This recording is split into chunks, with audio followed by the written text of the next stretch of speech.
Bueno, Dios les bendiga a todos. Un saludo para todas las personas que están eh, comunicándose, que están ya conectados, a las 160 personas en LinkedIn.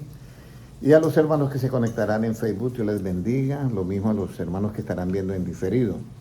Hoy vamos a tratar un tema de perfectos en unidad. Perfectos en unidad, que es una oración que hace Cristo en el libro de Juan 17:21. Vamos a hacer la oración y vamos a hacerla de una manera muy especial hoy. Padre Celestial, te pedimos, oh Dios, que nos abra hoy el entendimiento aún más para comprender las Escrituras y poder, Señor, recibir tu palabra que nos tiene para en este día. Amén. Te pido también por las personas que van a estar en las redes sociales, que tú seas abriéndoles el entendimiento para que también comprendan tu palabra de una manera muy especial. Y Señor, todo esto, porque lo que se comprende es lo que vamos a tener en el conocimiento, en nuestra mente, y que la podemos analizar y de esa manera la podemos almacenar y practicarla, ponerla por obra. Amén. Gracias, Señor, porque tuyo es el reino, el poder y la gloria por los siglos de los siglos. Amén. Amén. Bueno, hay algo muy importante que yo quiero, si se puede de pronto meter en Facebook y pasarlo para en Obreros de la Última Hora, por favor, en la línea. Hay algo muy importante que yo quiero hoy comentarles, que es lo siguiente, ¿ya? Jesucristo en yo podría decir como la última oración, que es en Juan 17:21, vamos a mirarlo. En Juan 17:21, Él tiene una oración muy especial, hermana Luzmila. Él dice lo siguiente: para que todos sean uno como tú, oh Padre, en mí y yo en ti, que también ellos sean uno en nosotros, para que el mundo crea que tú me enviaste. Pero el 20 dice, mas no ruego solamente por estos, sino también por los que han de creer en mí por la palabra de los apóstoles. Y nosotros somos precisamente esas personas que estamos creyendo en Jesucristo por la palabra de ¿qué? De los apóstoles. Un saludito para mi primo Jairo Cuellar, Dios te bendiga. Bueno, entonces, perfectos en unidad. ¿Qué significa esto de la perfectos en unidad? Entonces dice, perfectos en unidad. ¿Cuándo se habla de la perfección en unidad? Jesucristo está en su última oración. Jesús ora por sus discípulos y Jesús ora por todos los creyentes. Esta es la parte que nos corresponde a nosotros. Para que todos sean uno, como tú, oh Padre, en mí y yo en ti, que también ellos sean uno en nosotros, para que el mundo crea que tú me enviaste. Y luego dice, la gloria que me diste yo les he dado, para que sean uno, así como nosotros también somos uno. Entonces habla sobre la gloria que Jesucristo nos ha dado. Uno dice, pero ¿cuál gloria? Si los apóstoles siguieron en un cuerpo físico.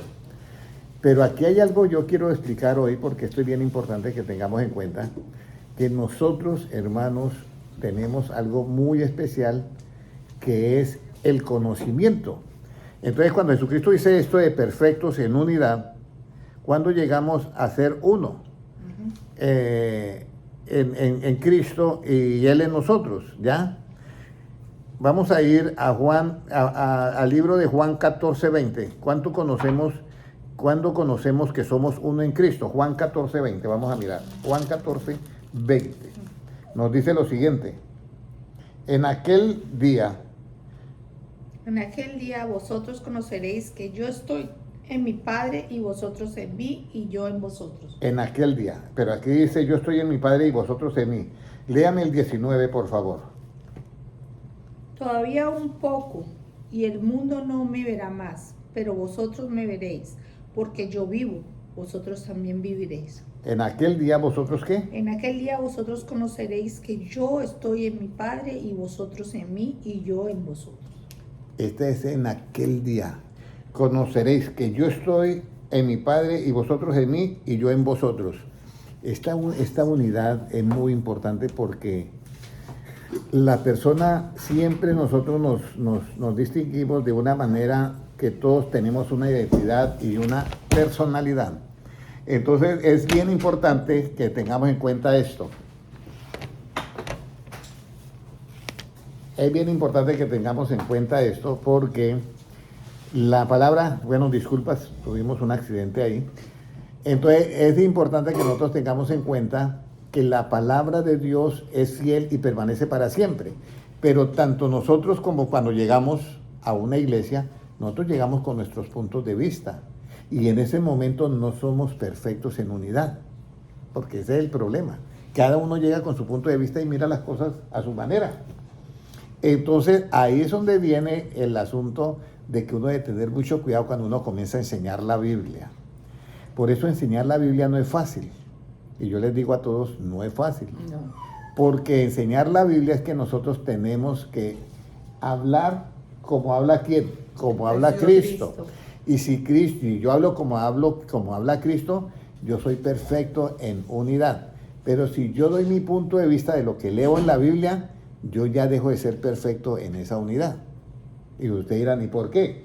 Bueno, vamos a ir mirando la cita. Dice, en aquel día nosotros vamos a saber que Cristo está en nosotros y nosotros en Él. ¿Por qué? Porque vamos a tener la misma mente de Cristo. Ahora, ¿cómo es la gloria de Dios? Vamos a ir, ¿cómo es la gloria de Dios?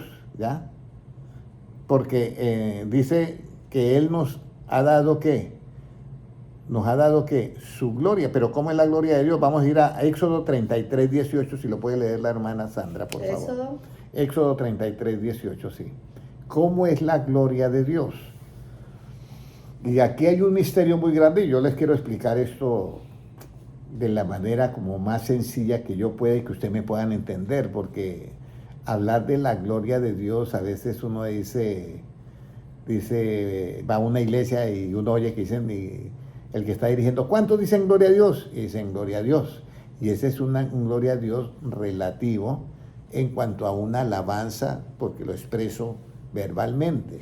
Pero luego encuentro otra gloria que es diferente, que dice, porque ustedes por vuestra obediencia, ¿ya? Por vuestra obediencia también, esa obediencia le da que la gloria a Dios.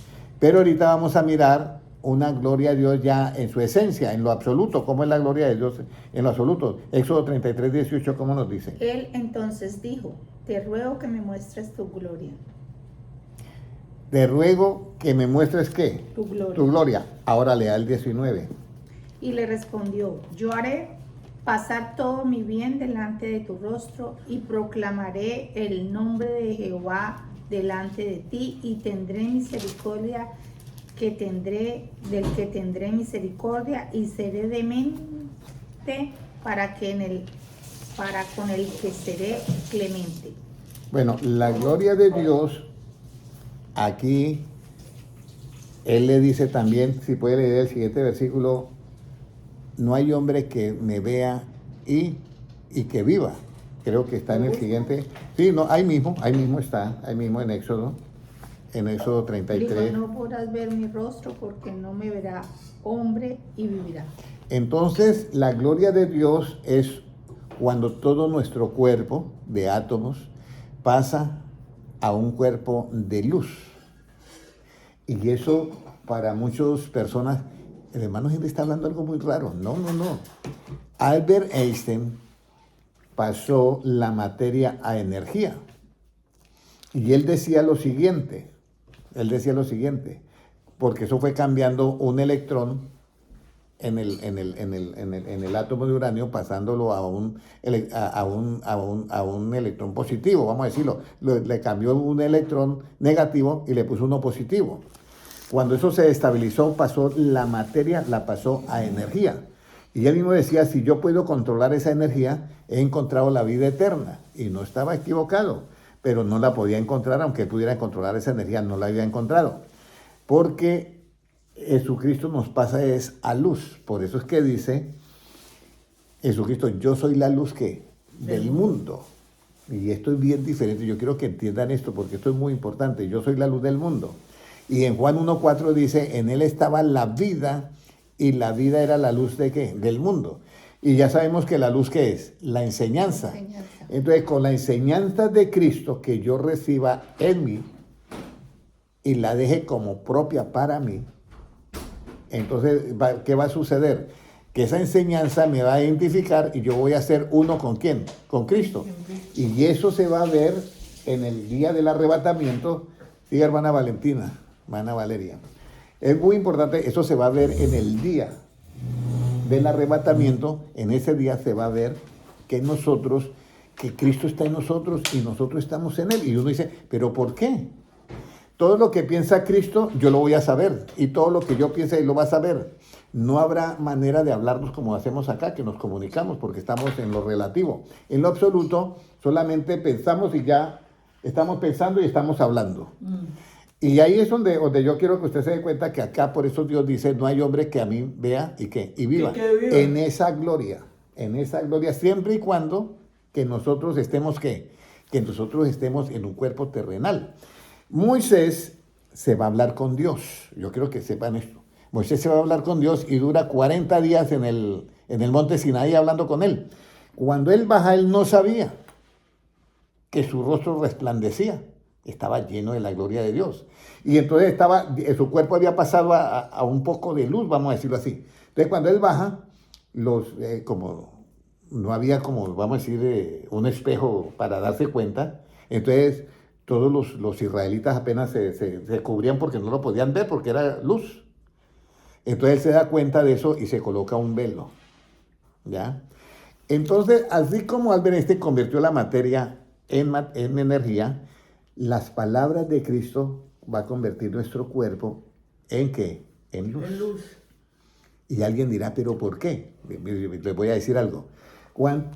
El Dios manifestado en carne es Jesucristo, ¿ya? Eso está ahí en 2 de Timoteo 3:16. Dios, grande es el misterio de la piedad. Dios fue manifestado en carne. Entonces, ¿cómo quiso Dios la creación? Y dijo Dios, ¿sí fue con la palabra? Lo mismo, con la palabra del Evangelio nos va a hacer a nosotros conforme a la imagen y semejanza de Dios. Eso es todo el secreto. Por eso es muy importante que nosotros no interpretemos la Biblia de nuestros puntos de vista, sino que nos quedemos con el punto de vista de Cristo, porque esa es la manera para nosotros estar perfectos en unidad y tener el cuerpo de luz. Ahora, ¿la gloria de Dios es antes de qué? ¿La gloria de Dios es antes de qué? Vamos a mirar Juan 17:5. Donde dice Cristo, Padre, glorifícame con aquella gloria que tuve antes que el mundo fuese. Juan 17:5, ¿qué nos dice? Si lo encuentra la hermana Valentina. Juan 17:5, ¿qué nos dice, hermana Sandra? Hermano Henry. A ver, ¿cómo nos Ahora va? pues, Padre, glorifícame tú al lado tuyo, con aquella gloria que tuve contigo antes que el mundo fuese. Ahora, Padre, glorifícame tú al lado tuyo con aquella gloria que ¿qué?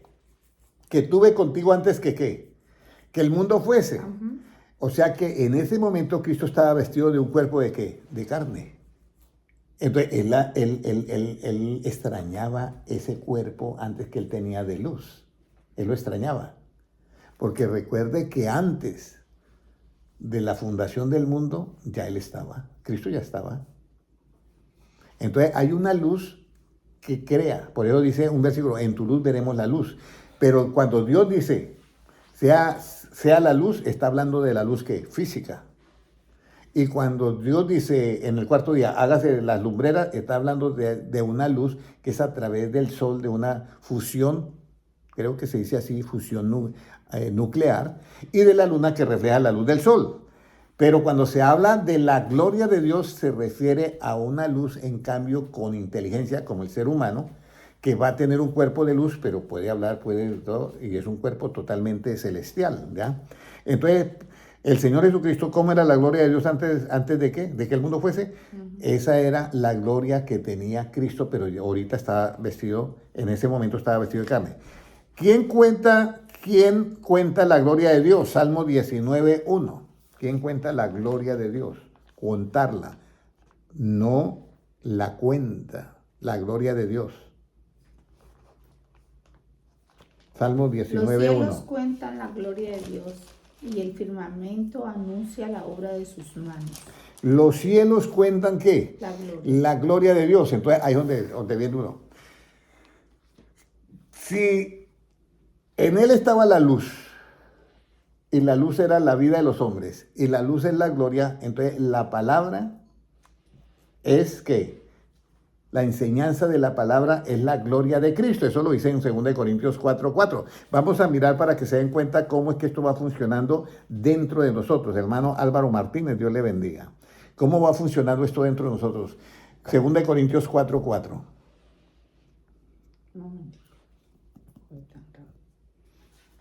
No sé si ya lo encontró la hermana.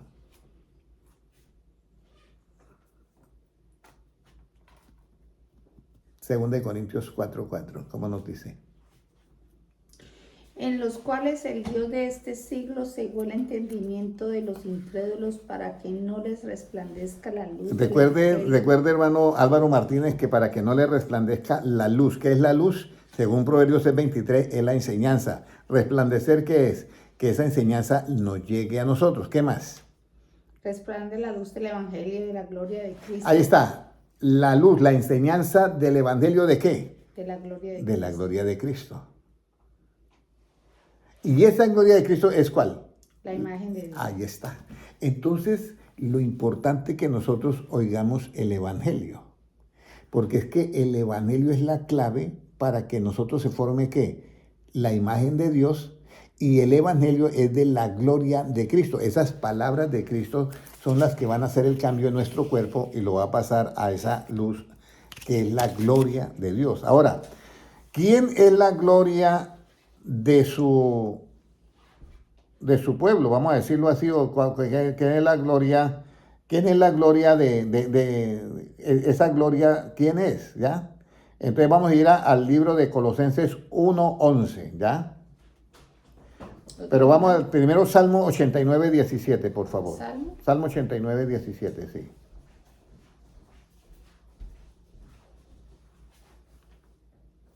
Salmo 89:17. ¿Qué nos dice? Dice así. Porque tú eres la gloria de su potencia y por tu buena voluntad acrecentarás nuestro poder. Porque tú eres la gloria de su potencia. De su potencia. Y por tu buena voluntad acrecentarás nuestro poder. Mira, la buena voluntad. Recuerde que dice, porque la voluntad de Dios es agradable y perfecta. Y dice, también para que nosotros se haga que la voluntad de Dios, ¿ya? Entonces, la potencia de esa gloria está en Él. La potencia. Pero esa gloria nos tiene que llegar a nosotros. ¿A través de qué? De las palabras de Cristo. Escúcheme bien, esas es las palabras de Cristo. Pero esas palabras de Cristo, esa enseñanza, para que nosotros funcione, tenemos que recibir otro poder, que es el poder de ¿qué? Del Espíritu Santo. Entonces, el poder del Espíritu Santo es el power. Vamos a decirlo así para que me entiendan, porque eso está en Hechos 1:8. Y recibiréis poder cuando haya venido sobre vosotros, ¿qué? El Espíritu Santo, o sea, el poder. Y el Evangelio es lo que en nosotros va a formar, ¿qué? La imagen de Dios. Por eso, lo que yo ¿cómo le digo? Les recalco siempre, de que no podemos dar interpretación privada a ninguna escritura. Porque al dar la interpretación privada le quitamos el efecto de las palabras de Cristo para que nosotros se forme la gloria de Dios. Conforme a la potencia de ¿qué? De su gloria, Colosenses 1:11. Para que nosotros miremos eso, cuál es esa potencia de su gloria, porque dice que es la potencia de su gloria en el Salmo 89:17. Pero ahora mire lo que dice el apóstol Pablo conforme a la potencia de ¿qué? De esa gloria. Colosenses 1:11, ¿cómo nos dice? Fortalecidos con todo poder, conforme a la potencia de su gloria, para que toda paciencia y longanimidad. ¿Ya? Sí, para que toda paciencia y longanimidad. ¿Qué es longanimidad?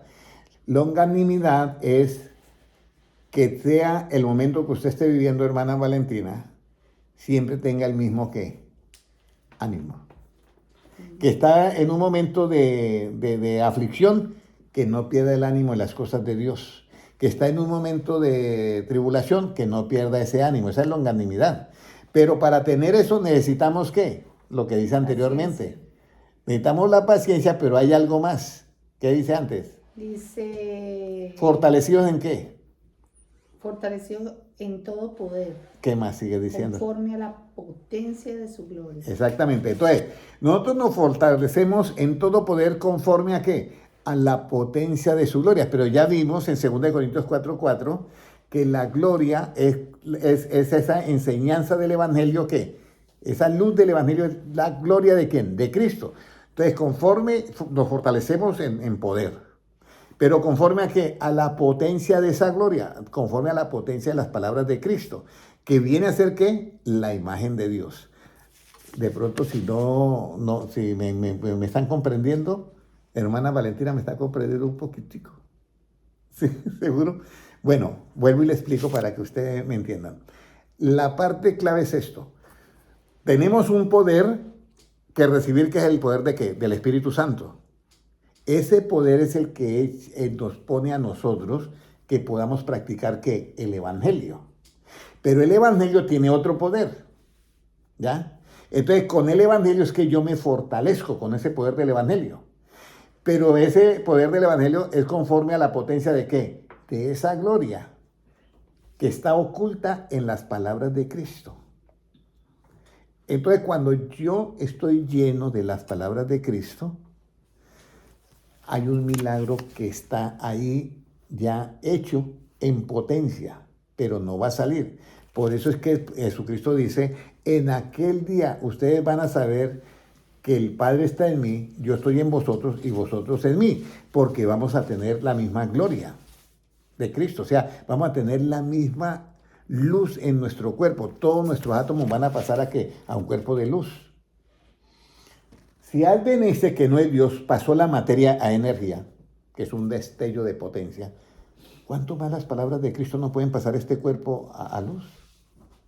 Totalmente un cuerpo de luz. Lo hizo, ¿no? Sí, entonces ahí donde vienen nosotros, por eso es que nosotros debemos de tener ese cuidado, por eso dice, en tu luz veremos ¿qué? La luz. En el Evangelio vamos a ver esa luz que es la gloria de Cristo, la cual es la imagen de Dios. Ahora, la gloria de Dios aparecerá sobre ¿quiénes? Salmo 90:16. Salmo 90:16. Aparecerá sobre ¿quiénes? Salmo 90:16.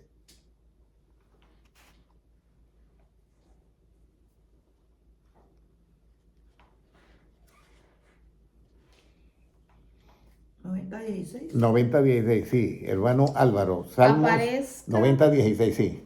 Aparezca en tus siervos tu obra y tu gloria sobre sus hijos.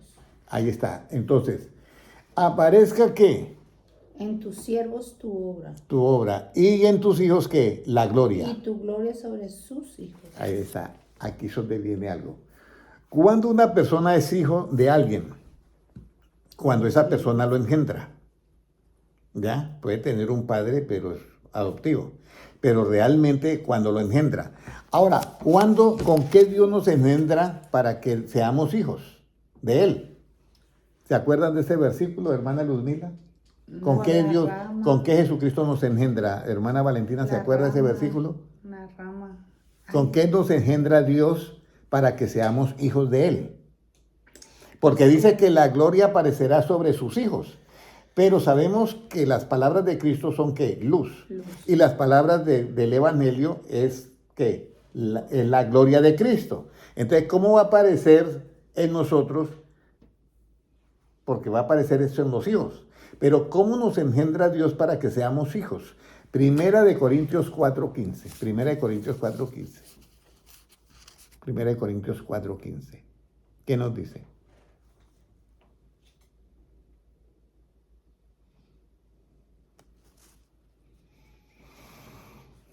Porque aunque tengáis 10.000 años en Cristo, no tendréis muchos padres, pues en Cristo Jesús yo os engendré por medio del Evangelio. Ahí está. ¿En medio de qué? Primera de Corintios El 4:15. Entonces el apóstol Pablo dice, mire, Cristo ya se fue para el cielo, porque Pablo es mucho después, ¿ya? Y los apóstoles todavía quedan.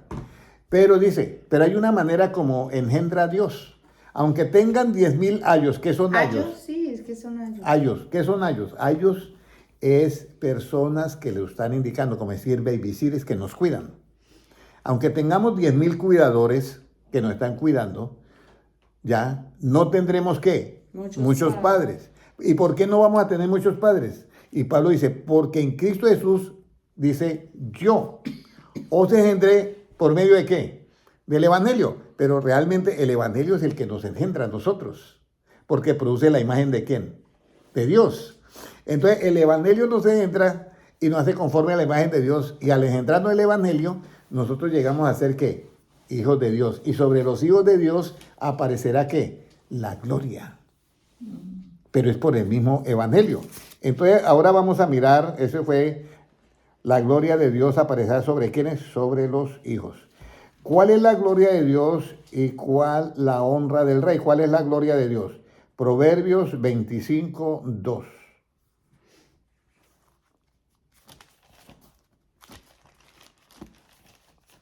Proverbios 25, 2, ¿cómo nos dice? Si lo tiene Valentina, por favor. Gloria de Dios es encubrir un asunto, pero honra de ley es escudriñarlo. Mira, la verdad, yo admiro mucho a Salomón, porque Salomón, cuando escribió eso, no sabía nada del Evangelio. ¿Ya? Y el Evangelio era algo que estaba, ¿qué? Oculto. Búsqueme ese versículo, hermana Sandra, que dice así, porque esta es la palabra, que dice así, Profético. porque Dios sacó a luz la gloria y la inmortalidad por el Evangelio. Dios sacó a luz la vida y la inmortalidad por el Evangelio.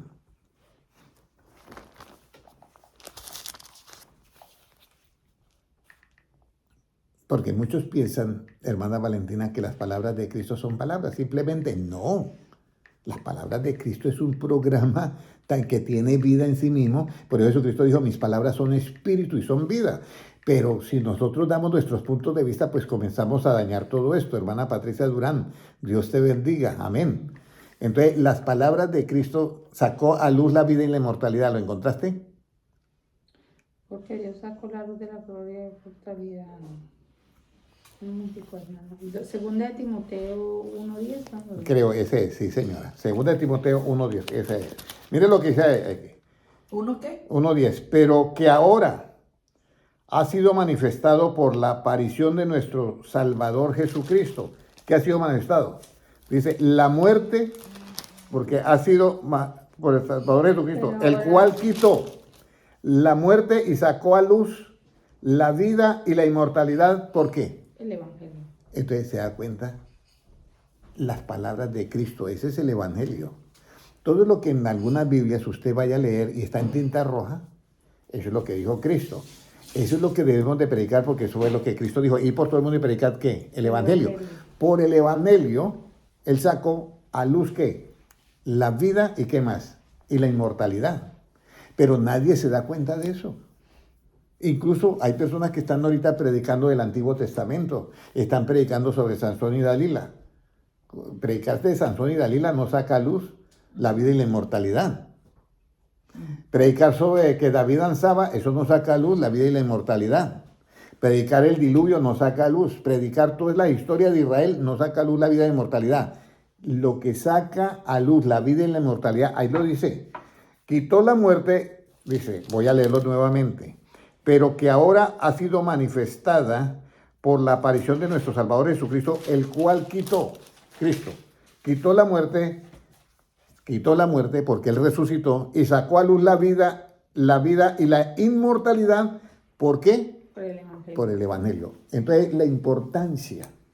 Si algún día te preguntan a Valeria, ¿cómo Él saca la vida y la inmortalidad? ¿Usted qué contestaría? ¿Por medio de qué lo saca? El Evangelio. Del Evangelio. ¿Qué es el Evangelio? Lo que habló Cristo. Esas palabras de Cristo que en alguna Biblia están en tinta roja es lo que nosotros debemos de predicar. Porque cuando las palabras de Cristo son espíritu y son vida y usted las da como salieron de las palabras de Cristo, tan pronto usted da el Evangelio, está engendrando un nuevo hijo de Dios. Cuando esa persona comienza a practicar, comienza a formarse ese nuevo ser de luz dentro de nosotros. Y saca así a luz, ¿qué? la vida y la inmortalidad de esa imagen que es conforme a Dios, ¿por medio de qué? De las palabras de Cristo, que es el Evangelio. Por eso es muy importante que nosotros tengamos en cuenta qué es lo que vamos a predicar. Alguien puede decir, la oración es muy importante para nosotros conseguir las cosas. En parte sí. Pero la oración hecha con sabiduría es mejor. Y la oración hecha con conocimiento es mucho mejor. O sea que siempre delante de todo está ¿qué? El conocimiento. ¿Ya? Yo le digo a un hermano, ore hermano, y no tiene conocimiento. Yo recuerdo que estaba en una reunión en Alcira, Valencia, y habían 2 jóvenes que habíamos evangelizado. Y entonces ellos, el hermano Álvaro Torres dice, bueno, vamos a orar por las peticiones. Entonces uno de los jóvenes dice, bueno, yo pido oración por fulano de tal, que está enfermo y esto, listo. Pero el otro joven dice, mire, yo pido oración para que gane el Valencia contra el Real Madrid. Entonces, ¿sí me entiende? Él lo decía sinceramente, no pensaba que era petición, pues vamos a orar por eso. Entonces el hermano Álvaro Torres dijo, bueno, pues vamos a orar por algo más importante y que ellos se arreglen su problema. Ajá. Entonces el asunto es que no es solamente la oración lo que hace, sino que usted haga una oración ¿con qué? Con conocimiento. Porque si usted no la hace con conocimiento, podemos hacer oraciones muy peligrosas, o sea, muy comprometedoras. De pronto uno tiene un problema en el trabajo, o la profesora que estaba dictando la clase nos cayó mal, vamos a decir así, nos sacó de la clase y yo quedé pero ardido hasta donde sea. Y entonces yo llego a mi casa y voy a hacer una oración, Señor, que le... Ahí tenemos que tener cuidado porque nosotros no podemos orar deseándole mal a la gente. La Biblia dice, amarás a tu prójimo como a quién, como a ti mismo. Entonces, la oración con conocimiento es la que hay que hacer, ¿ya? Pero la oración en sí, así como medio, a como caiga, no es lo correcto. Lo correcto es una oración con conocimiento. Por eso el Padre Nuestro es muy bonito. Padre nuestro que estás en los cielos, santificado sea tu nombre, venga tu reino, hágase tu voluntad como en el cielo, así en la tierra. El pan nuestro de cada día, dánoslo hoy. ¿Y qué más sigue diciendo? Perdona nuestros pecados como nosotros perdonamos a los que nos ofenden y no nos metan ¿en qué? En tentación. Líbranos de todo mal. Pero esa es una oración ¿con qué? Con conocimiento. ¿Ya? Porque cuando dice no nos metas en tentación, hay que ir a la Biblia. No es que Dios nos está metiendo la tentación, aunque nosotros dijimos desde el comienzo Padre nuestro, y al final no nos meta en tentación. No le estamos diciendo al Padre que nos meta en tentación. Le estamos diciendo no nos meta en tentación. ¿Por qué? Dice, Dios no puede ser tentado. Nos quite las tentaciones. ¿Ya? Pero ¿por qué nosotros somos tentados? Dice, Dios no puede ser tentado, y había un pastor predicando y me dijo, Dios no puede ser tentado, pero allá en el desierto lo tentó Jesús, entonces yo no entiendo ahí. Y dejó el problema así, dejó el problema hecho ahí. Entonces cuando terminó, yo fui y le dije, tienes que solucionar ese problema porque los hermanos quedaron dudando ya. ¿Y cómo soluciona ese problema, hermano Henry? Dije, mire, Dios no es tentado de su propia concupiscencia porque en él no hay ¿qué? Concupiscencia. Entonces, por eso él no puede ser tentado de su propia concupiscencia. Pero Satanás sí lo pudo tentar. Por eso está la tentación de Jesús con Satanás. Nosotros, al contrario, nosotros somos tentados ¿de qué? De nuestra propia ¿qué? Concupiscencia. Por eso es que el Padre Nuestro dice, no me metas en ¿qué? En tentación, porque la propia concupiscencia sí nos puede llevar a la tentación. Ahora, ¿qué es la tentación? La tentación es cuando se hace algo con injusticia. Una persona está sexualmente con otra persona y la otra persona es casada, ahí comete ¿qué? Adulterio. Y esa es una tentación que se hizo ¿por qué? Por falta de ¿qué? De conocimiento, porque es injusticia. Pero otra persona está con su esposo o su esposa, son ya matrimonio, están los dos, ahí no hay fornicación ni hay adulterio. ¿Por qué? Porque se está haciendo ¿con qué? Con justicia. Todo es así. Por falta de conocimiento mi pueblo fue ¿qué? Destruido. Entonces cuando yo sé las cosas, hacerlas con justicia, eso es lo que a mí me trae ¿qué? La paz y la tranquilidad en mi vida. Pero cuando alguien comete algo malo, como mi padre me decía, Henry, no te pongas a jugar fútbol.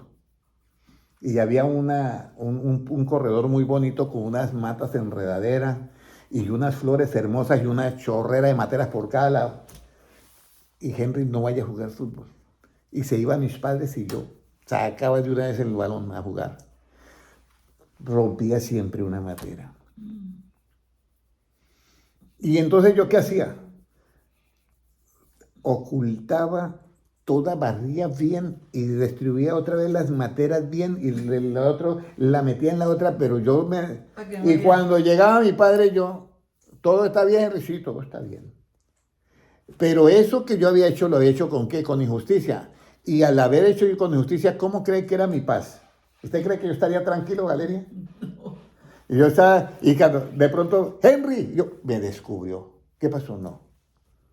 Y yo estoy contando esto y la verdad nunca me descubrió que yo había roto esa materia, nunca. Pero yo tenía paz. Entonces, cuando usted hace algo con justicia, ¿usted va a gozar de qué? De paz. Tranquilidad. Por eso todo es conocimiento. Por eso José, cuando va a la casa de Potifar y la mujer quiere seducirlo, él sale ¿qué? Corriendo y la deja. Y usted cree que la otra se enojó y lo mandó a la cárcel. Pero él en la cárcel, él tenía ¿qué? Paz. Pero ya perdió la libertad relativa, física. Pero él tenía paz porque lo agradé a Dios. Entonces, por eso es que nosotros tenemos que tener conocimiento. Entonces, Jesucristo no fue tentado. Dios no puede ser tentado, lo dice el apóstol Pablo. ¿Pero por qué? De su propia concupiscencia. Pero a Jesucristo sí lo tentó Satanás. Nosotros somos tentados de las dos maneras. Nos puede tentar Satanás y nuestra concupiscencia. Hasta ahí todo claro, hermano Álvaro Martínez, hermano César Giraldo, hermana Patricia Durán, hermano Julio Cuellar y todos los hermanos que están conectados. Muy importante esto que estamos hablando porque estamos en los tiempos finales. Todo lo que usted vaya a hacer, hermana Valeria, hermana Valentina, hermana Sandra, hermana Lumila y el hermano Henry, antes de hacer lo que vayamos a hacer, pensemos si lo estamos haciendo con justicia. Si lo que usted hace lo hizo con justicia, usted va a sentir paz y tranquilidad. Pero si usted lo que ha hecho no lo hizo con justicia, usted no va a tener paz, va a tener un temor, y el temor trae ¿qué? Consigo ¿qué? Castigo. Entonces, por eso es muy importante que para nosotros no sentir temor, perfeccionar ¿qué? El amor. Porque el perfecto amor echa fuera todo ¿qué? Temor. Todo temor. Entonces, ahí es donde viene. ¿Y cuál es el perfecto amor? ¿Por qué los 10 mandamientos se basan en eso? En el amor. No codiciarás el asno de tu prójimo. Eso es, me da paz, eso es justicia. No codiciarás a la mujer de tu prójimo. Eso es justicia. Entonces la persona que no hace eso vive en paz, vive tranquilo. Pero el que lo hace ya pierde la paz porque cometió una injusticia. Entonces, hasta ahí todo claro, ya. Entonces, Cristo viene y quita la muerte y saca a luz, escúcheme bien, la vida y la inmortalidad. ¿Por qué? Por el Evangelio, 2 de Timoteo 1:10. Hasta ahí todo bien, hermana Valentina, hermana Sandra, hermana Ludmila. Por el Evangelio. Ahora, vamos a mirar a ver, ¿cuál es la gloria que no es gloria? ¿Cuál es la gloria que no es gloria? Porque Jesucristo llega y dice, gloria de los hombres, ¿yo qué? ¿Recibo o no recibo? Dice que no recibe. Entonces, esa gloria que es de los hombres, esa no es gloria. Pero hay hombres que les gusta recibir esa gloria. Pero vamos a ir primero a Juan, a Proverbios 25:27. ¿Cuál es la gloria que no es gloria? ¿Cuál es la gloria que no es gloria? Proverbios 25:27. ¿Qué nos dice? ¿Cuál es la gloria que no es gloria? Comer mucha miel no es bueno, ni el buscar la propia gloria es gloria. El buscar la propia gloria es ¿qué? Gloria. Es gloria. ¿Cuál es la propia gloria? Cuando nosotros llegamos a buscar esa alabanza, esa parte relativa que hay en el ser humano del orgullo de que puede hacer las cosas, esa gloria, no hay gloria. Por eso dice la Biblia, el mundo y sus deseos ¿qué? Pasa. Pero el que hace la voluntad de Dios permanece para siempre. Entonces, esa gloria, por eso es que Y cuando Jesucristo habla con los fariseos y con los saduceos, dice, bueno, ustedes están acostumbrados a recibirse ahí alabanzas lo uno al otro, pero yo no estoy acostumbrado, yo no recibo gloria de los hombres, ¿ya? Ahora, ¿cuál es la gloria? ¿Cuál gloria Jesucristo no recibe? Juan 5:41, que es esa misma. Los que buscan su propia gloria no es gloria. ¿Y cuál es la gloria? No, pero usted sí que, óyeme, usted sí es una persona, pero súper tanto, y una alabanza, no es que usted realmente, usted es, pero especial para, y no, por eso muchos dicen, la gloria sea para quién, para el Señor. Pero, ¿cuál es la gloria que Jesucristo no recibe? Juan 5:41. Gloria de los hombres no recibo. Puede leer desde el 40 hasta el 43, por ahí. Y no queréis venir a mí para que tengáis vida. Gloria de los hombres no recibo, mas yo os conozco, que no tenéis amor de Dios en vosotros. Entonces, ahí es donde viene. Cuando no hay el amor de Dios, ellos reciben la gloria. Pero cuando hay el amor de Dios, nosotros no recibimos la gloria que es de los hombres. Nosotros recibimos la gloria de ¿quién? De Dios. Por eso es muy importante perfeccionar el amor. Ahora, ¿el amor de Dios es perfecto? Sí, pero en nosotros no. En nosotros tenemos que perfeccionar el amor. ¿Y cómo se perfecciona el amor en nosotros, hermana Sandrita? Valentina, ¿se acuerda? ¿Cómo perfeccionamos el amor en nosotros? Y hermana Luzmila, sorpréndame hoy. Que a veces me sorprende la hermana Luzmila. ¿Cómo perfeccionamos el amor en nosotros? Bueno, vamos a ir primero para que ustedes... Con el Evangelio. Vamos a ver, bueno, pero hay una manera, porque ya te voy a decir, vamos a ir a primera de Juan 4:18. Primera de Juan 4:18 para entender esta parte. Esto ya lo he explicado varias veces. Primera de Juan 4:18. Pero acuérdense, hermana Sandra, hermana Valentina, hermana Valeria, acuérdense de eso. Cuando yo explico, ustedes tienen que comprender. Vamos a hacer algo para yo poder estar más seguro. Hermana Luzmila, cuando usted no haya comprendido, hágame en esta señal, ¿ok? ¿Ok? Me hace así. Entonces yo trato de hacer una segunda explicación, ¿ya? ¿Cómo nos dice 1 Corintios 4:18? En el amor no hay temor, sino que en el perfecto amor Sino que el perfecto amor echa fuera el temor, porque el temor lleva en sí castigo, de donde el que teme no ha sido perfeccionado en el amor. Entonces, en este momento, usted dice, bueno, Jesucristo dice que hay que buscar en este tiempo de Dios y todo, y yo como que ando un poquito embolatado o embolatada. Un ejemplo, ¿ya? Entonces como que le da un miedo, ¿será que yo estaré entre los escogidos en el arrebatamiento? En ese momento que uno siente como ese temorcillo, es porque el amor de Dios no se ha perfeccionado ¿en qué? En nosotros. ¿Ya? Pero si yo estoy diciendo, bueno, yo me siento feliz y yo siento que la gloria de Dios está conmigo y yo siento que Cristo, y mi vida estaba así y cambió. Vivo una vida de santidad, vivo una vida de todo. No soy perfecto, pero vivo una vida de santidad, vamos a decirlo así. Entonces, ahí dice, en el amor no hay ¿qué? Temor, sino que el perfecto amor echa fuera todo temor, porque el temor lleva en sí ¿qué? Castigo. De donde el que teme no ha sido perfeccionado ¿en qué? En el amor. Entonces ahora viene la pregunta, para que usted me entienda. ¿Cómo yo perfecciono